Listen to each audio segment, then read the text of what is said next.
नमस्कार दोस्तों, स्वागत है आपका हमारे YouTube चैनल पर। दोस्तों, सनातन हिंदू धर्म में तुलसी के ऐसे ही पौधे का ज्ञानवर्धक वीडियो महत्व देखने के लिए हमारे सबसे चैनल को ज्यादा सब्सक्राइब है। करें। इसकी सबसे पहले पूजा भगवान विष्णु जी ने की थी। श्री हरि कहते हैं, जिस प्रकार से देवी लक्ष्मी से बैकुंठ को ऐश्वर्य प्राप्त है, उसी प्रकार से बैकुंठ में तुलसी के कारण ही पवित्रता प्राप्त है। पृथ्वी लोक पर जिस स्थान पर भी तुलसी का पौधा होगा, उस स्थान पर कभी बुराई का वास नहीं होगा। ऐसा स्थान सबसे अधिक पवित्र होगा। इसलिए हमें हमारे घर में तुलसी का पौधा अवश्य लगाना चाहिए। तुलसी के पास दीपक जलाने से क्या होता है, आइए जानते हैं इस कथा के माध्यम से, जो भगवान श्री कृष्ण ने देवी सत्यभामा को सुनाई है। दोस्तों, एक समय की बात है, देवी सत्यभामा भगवान श्री कृष्ण के पास जाकर उनसे पूछने लगती है, हे स्वामी, आपने मुझे तुलसी के पौधे को जल देने का महत्व तो सुना दिया, लेकिन तुलसी के पास दीपक जलाने का क्या महत्व है? रोज शाम को तुलसी के पौधे के पास दीपक क्यों जलाया जाता है? इससे मनुष्य को कौन सा फल प्राप्त होता है? तुलसी के पास दीपक जलाने की विधि क्या है तथा दीपक लगाते समय कौन से मंत्र का उच्चारण करना चाहिए? कृपया आप मुझे विस्तार से बताइए। भगवान श्री कृष्ण कहते हैं, हे देवी, आज तुमने समस्त मानव कल्याण के लिए बहुत ही उत्तम प्रश्न किया है। तुम्हारे इस प्रश्न का उत्तर देने से पूर्व मैं तुम्हें एक प्राचीन कथा सुनाता हूँ, जिससे तुम्हें तुम्हारे सभी प्रश्नों के उत्तर मिल जाएंगे। शाम को तुलसी के पास दीपक जलाने से जो फल मिलता है, उसी का वर्णन मैं इस कथा में करूँगा, इसलिए तुम इस कथा को ध्यान पूर्वक सुनना। इस कथा को पूरा ध्यान से सुनने से ही मनुष्य को 100 वर्षों तक तुलसी के पास दीपक जलाने का पुण्य प्राप्त होता है। फिर देवी सत्यभामा कहती है, हे प्रभु, मैं इस कथा को सुनने के लिए उत्सुक हूँ। कृपया आप इस कथा को मुझसे कहिए, मैं इसे ध्यान से सुनूंगी। तब भगवान श्री कृष्ण देवी सत्यभामा को वह कथा सुनाने लगते हैं। हे देवी, पूर्व काल की बात है, दक्षिण दिशा में तुंगभद्रा नाम की एक बहुत बड़ी नदी है। उसी नदी के किनारे पर हरिहरपुर नाम का एक अत्यंत सुंदर नगर बसा हुआ है। उसी नगर में हरि दीक्षित नाम के एक ब्राह्मण निवास करते थे।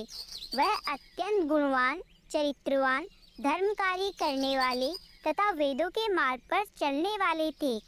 उन्होंने समस्त शास्त्रों का अध्ययन किया हुआ था। उसी ब्राह्मण की एक पत्नी थी, जिसे लोग दुराचारी कहकर पुकारते थे, क्योंकि उसके कर्म ही उसके नाम के अनुसार थे। वह सदैव अपने पति को अपमानित करती थी, अपने पति के लिए अपशब्द कहती थी, पति को भयंकर दुख देती थी, पति के लिए कभी भोजन नहीं बनाती थी।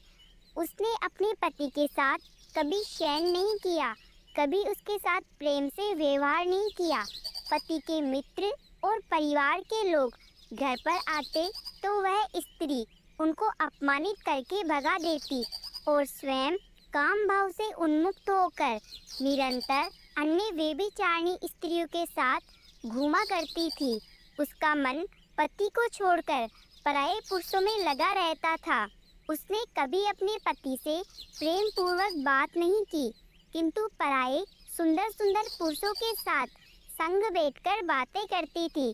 पराये पुरुषों को मोहित करने के लिए सच धज कर गाँव में घूमने जाया करती थी। कभी वह वन में किसी वृक्ष के नीचे खड़ी रहकर सुंदर पुरुषों की राह देखने लगती और किसी दुष्ट पुरुष को मोहित करके उसके संग भोग विलास किया करती थी। फिर एक दिन वह दुराचारिणी स्त्री वन में जाकर एक वृक्ष के नीचे खड़ी हो गई और उसका चित्त काम से भरा हुआ था। वह किसी सुंदर कामी पुरुष की राह देख रही थी, किंतु बहुत समय निकलने के बाद भी उस स्थान पर कोई पुरुष नहीं आया, इसलिए वह अत्यंत दुखी हो गई और प्रियतम की खोज में ऐसे ही ज्ञानवर्धक वीडियो देखने के लगी। लिए हमारे चैनल को सब्सक्राइब करें। उसका सारा परिश्रम व्यर्थ हुआ। वहाँ पर खड़ी होकर वह नाना प्रकार की बातें कहकर विलाप करने लगी। हाय, आज तो इस मार्ग से कोई सुंदर पुरुष नहीं आया। अब मैं कैसे अपनी काम वासना को शांत करूं? मेरी आज की रात कैसे बीतेगी? वह जोर जोर से विलाप करने लगी। उसी जंगल में एक भयानक बाघ निवास करता था। उस पापी स्त्री की आवाज सुनकर वह बाघ जाग गया और उछलकर उस स्त्री का भक्षण करने के लिए उसके पास आ गया। उस भयंकर बाघ को देखकर उस स्त्री के पसीने छूटने लगे। वह भय के कारण थर-थर कांपने लगी। वह स्त्री कुछ करती उससे पहले ही उस बाघ ने उसे अपने पंजे से घायल कर दिया और वह स्त्री जमीन पर गिर पड़ी। जमीन पर गिरते ही वह स्त्री चिल्लाते हुए बोली, अरे बाघ, तू किस लिए यहाँ पर आया है? मुझे क्यों मार रहा है?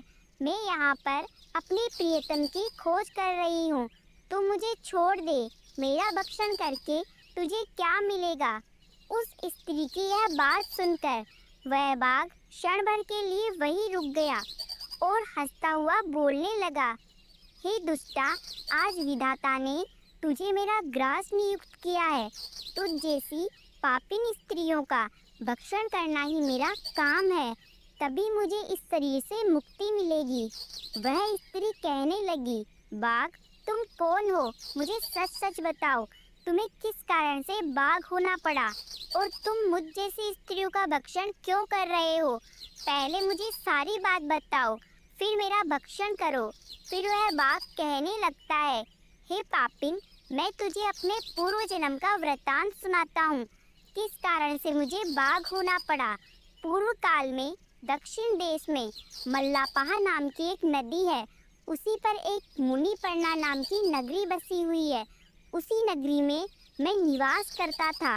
मैं एक ब्राह्मण का पुत्र था और नदी के किनारे बैठकर यज्ञ आदि का कार्यक्रम किया करता था। मैंने उस जन्म में अनेक पापियों के लिए यज्ञ किया, उन पापियों के घर का भोजन किया। मैंने धन के लालच में अनेक पापियों के लिए कार्य किया। जिन वस्तुओं का दान ब्राह्मण को नहीं लेना चाहिए, उन वस्तुओं का दान भी मैंने ग्रहण किया।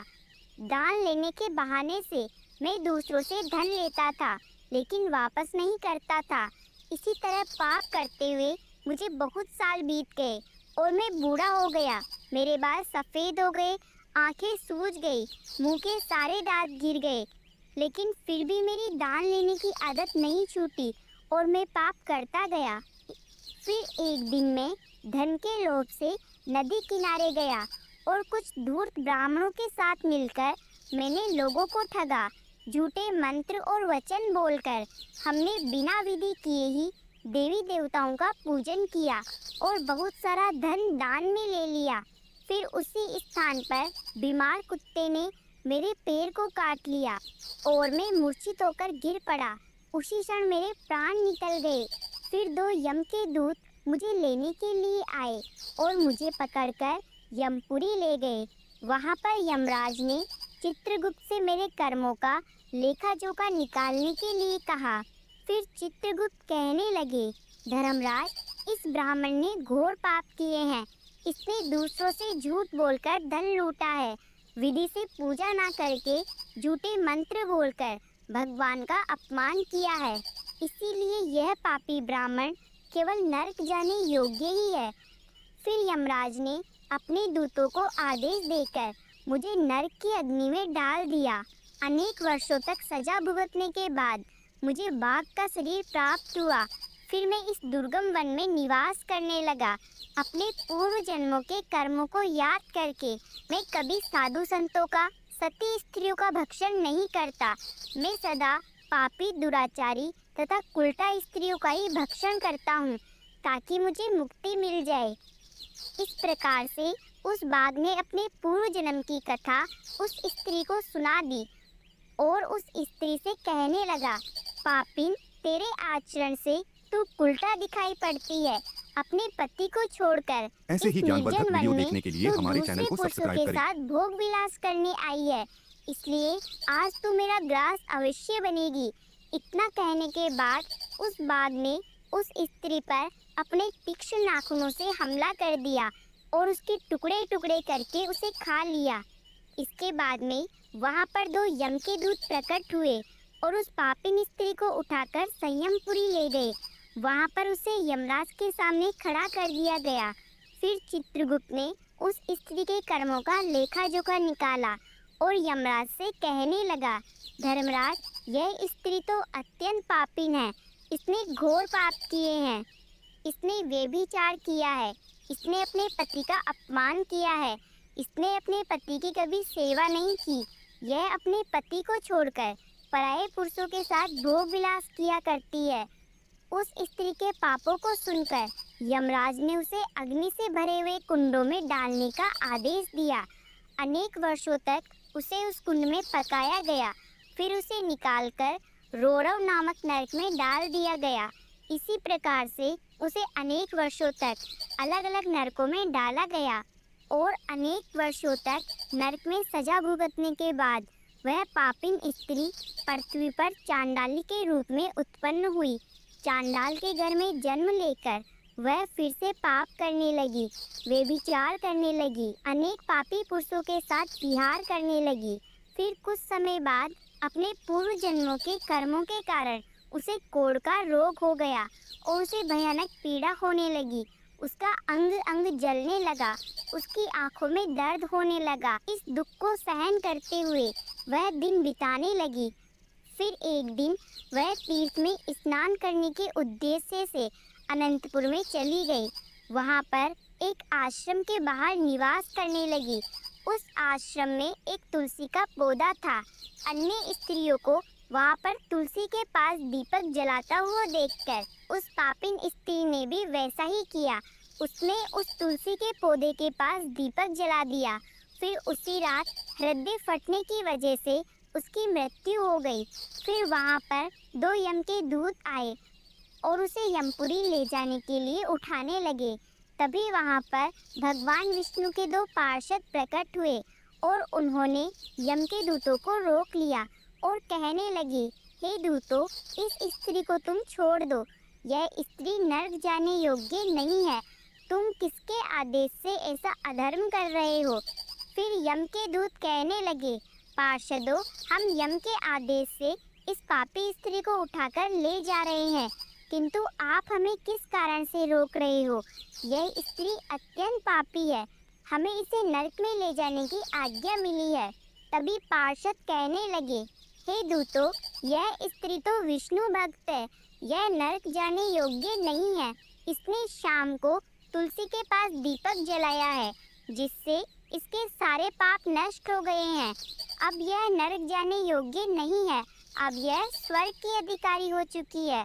पार्षदों की बात सुनकर उन यम के दूतों ने उस स्त्री को उस स्थान पर छोड़ दिया और यमलोक चले गए। वहां जाकर उन्होंने यमराज को सारा वृत्तांत सुना दिया। फिर वह पार्षद उस स्त्री को दिव्य विमान में बिठाकर विष्णु लोक ले गए। फिर भगवान विष्णु कहते हैं, हे देवी सत्यभामा, इस प्रकार से तुलसी के पास केवल दीपक जलाने मात्र से ही मनुष्य के सभी पाप नष्ट हो जाते हैं। जो स्त्री नित्य शाम को तुलसी के पास दीपक जलाती है, वह सौभाग्यशाली बनती है। उसके पूर्व जन्मों के सभी पाप नष्ट हो जाते हैं। उसे सुख समृद्धि की प्राप्ति होती है। रोज तुलसी के पास दीपक जलाते समय इस मंत्र का उच्चारण करना चाहिए। ओम तुलसी देवाय चित्तमने विष्णु प्रियाय यदिमहि तनोवृदा प्रचोदया। श्री कृष्ण कहते हैं, हजारों अमृत के घड़ों से नहलाने पर भी श्री हरि को इतनी तृप्ति नहीं होती जितना मनुष्य के द्वारा तुलसी का एक पत्ता चढ़ाने से होती है। 10,000 गोदान से मानव जो फल प्राप्त करता है, वह फल तुलसी पत्र के दान से पा लेता है। जो मृत्यु के समय अपने मुख में तुलसी का पत्र पा लेता है, वह संपूर्ण पापों से मुक्त होकर कृष्ण के धाम को जाता है। तो दोस्तों, इस प्रकार से भगवान श्री कृष्ण ने देवी सत्यभामा को तुलसी के पौधे के पास दीपक जलाने का महत्व बताया। दोस्तों, आपको यह कथा कैसी लगी? अगर आपको हमारी यह कथा पसंद आई तो हमारे चैनल को सब्सक्राइब कीजिए और इस कथा को लाइक कीजिए।